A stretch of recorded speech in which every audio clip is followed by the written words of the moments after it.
Už koncem tohoto června se opět potkáme zde, v Trojhalí Karolina, na dalším ročníku festivalu Fantastická Ostrava. Na co se můžeš během těch 2 dnů těšit?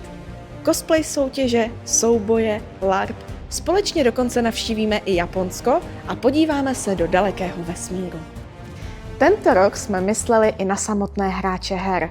Společně s Into Games jsme pro vás vytvořili úplně novou stage, na které se podíváme na zoubek tomu, jak vznikají videoherní tituly.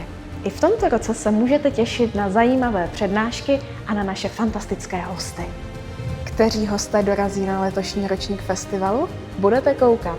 Tím prvním je herec ze seriálu The Last Kingdom, dále nás navštíví disneyovská herečka ze Země na země, no a potěšíme i milovníky Warhammeru, protože dorazí samotný král Warhammeru.